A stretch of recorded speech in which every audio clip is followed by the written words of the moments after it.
Hello दोस्तों, linear differential equation के इस प्लेलिस्ट में हम लोग बात कर रहे हैं लीनियर डिफरेंशियल इक्वेशन के सॉल्यूशन को फाइंड करने की। यानी कि अगर हमारे पास कोई लीनियर डिफरेंशियल इक्वेशन दी हो तो हम बात कर रहे हैं उसके कंप्लीट सॉल्यूशन, जो कि होता है CF प्लस PI की। और अब तक के वीडियो में हमने बात की CF की और PI की, लेकिन जिस मेथड से हमने PI को फाइंड करना सीखा था उसमें समटाइम कुछ एक्सप्रेशन को सॉल्व करना काफ़ी लेंदी होता है, लेकिन सेम एक्सप्रेशन को हम लोग किसी मेथड 2 से शॉर्ट में कर सकते हैं। आज की इस वीडियो में हम लोग बात करेंगे, यानी कि हम लोग सीखेंगे PI को फाइंड करने का दूसरा तरीका, जिसका नाम है method of variation of parameter. लेकिन ऐसा भी नहीं है कि जो सारे एक्सप्रेशन हैं वो मेथड 2 से ही शॉर्ट होंगे। कुछ एक्सप्रेशन ऐसे भी होंगे जो मेथड 2 से लेंदी होंगे लेकिन मेथड 1 से शॉर्ट होंगे।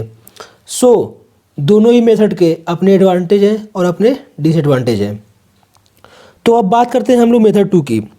इसको सीखने के लिए कंसीडर करते हैं एक linear differential equation y double dash plus PY dash plus QY equal to capital X। इसको सॉल्व करने के लिए जो CF तक का प्रोसेस है वो तो एग्जैक्टली सेम होगा जो हमने पहले सीखा है। और जब हम लोग CF फाइंड कर रहे हैं तो हमारा मोटो है कि हमें सीखना है PI फाइंड करना दूसरे तरीके से। हम लोग यहाँ पे CF एज्यूम करते हैं YCF equal to C1Y1 plus C2Y2। इतना करने के बाद जो हमारा PI है उसको हम लोग डायरेक्टली लिख सकते हैं YPI equal to minus time Y1 integration of Y1 capital X divide by W dx plus यहाँ पे होगा Y2, यहाँ होगा Y2 integration of Y1 capital X W dx।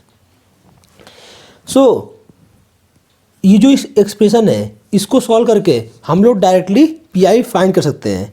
लेकिन इसमें जो अननोन है जैसे कि Y1, Y2 कैपिटल X और W, सिमिलरली इस टर्म में भी।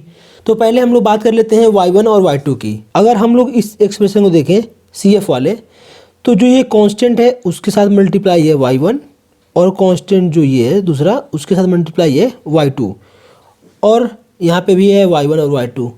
यानी कि इससे ये क्लियर होता है कि जो भी हमारा CF होगा उसमें कांस्टेंट के साथ जो भी फंक्शन मल्टीप्लाई होगा वही Y1 और Y2 होंगे। अब हम लोग बात करें अगर X की, जैसे कि अगर हम लोग एक एग्जांपल भी कंसीडर कर लेते हैं d² y dx² minus y equal to 2/1 plus e⁻x।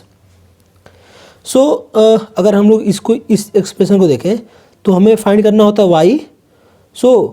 जहाँ y है उसके अलावा जो टर्म होता है वो होता है x। अब हम लोग देखते हैं W को हम लोग बोलते हैं रॉन्स्कियन ऑफ Y1 एंड Y2, जिसकी वैल्यू होती है डिटर्मिनेंट ऑफ Y1 Y2 और उसका डिफरेंशिएशन, यानी कि यहाँ होगा Y1 डैश और Y2 डैश। ये रहा पूरा तरीका, मतलब यानी कि जो दूसरा मेथड है उससे PI फाइंड करने का तरीका ये होगा। चीज़ों को थोड़ा अच्छे से कोरिलेट करने के लिए जो यहाँ पे हमने एक एग्जांपल एज्यूम किया है उसको थोड़ा आगे प्रोसीड करते हैं। इसको सॉल्व करने का पहला स्टेप होगा CF फाइंड करना। इसको हम लोग सबसे पहले सिंबॉलिक फॉर्म में कन्वर्ट करते हैं। उसके बाद जो ऑक्सिलरी इक्वेशन है उसके रूट को देखते हैं। तो इसका पहला रूट होगा m1 इक्वल टू 1 और दूसरा है m2 इक्वल टू -1। यहाँ से हम लोग CF लिख सकते हैं C1 e⁻x plus C2 e⁻x।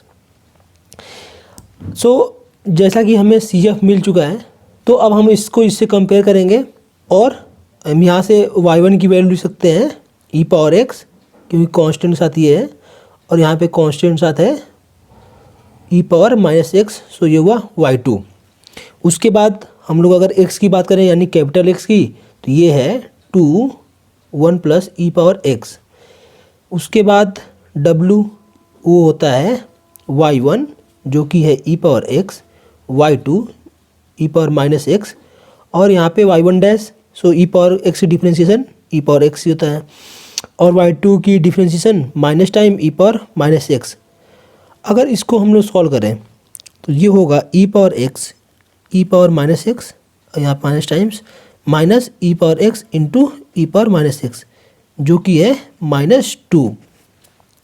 सो जो हमारे पास अननोन्स थे y1 y2 x w, वो तो अब मिल चुके हैं इस एग्जाम्पल के लिए।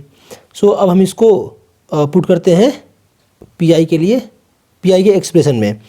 सो हम लोग लिख सकते हैं Y P I equal to minus time y1 that is E power X integration of y2 E power minus X capital X 2 divide by 1 plus E power X over w that is -2 dx। Similarly second term e power minus x y2 integration of y1 that is e power x capital X 2 divided by 1 plus e power x w -2 dx। सो इस expression को solve करके हम लोग इस question के लिए सीधे P I लिख सकते हैं, लेकिन इसको सॉल्व नहीं करेंगे। जब हम लोग आगे सवाल देखेंगे, मतलब जब प्रॉब्लम करेंगे, उसमें हम लोग कंप्लीट सॉल्यूशन देखेंगे यानी कि कैलकुलेशन के साथ। सो ये रहा पी आई को फाइंड करने का दूसरा तरीका, method of variation of parameter. Thank you.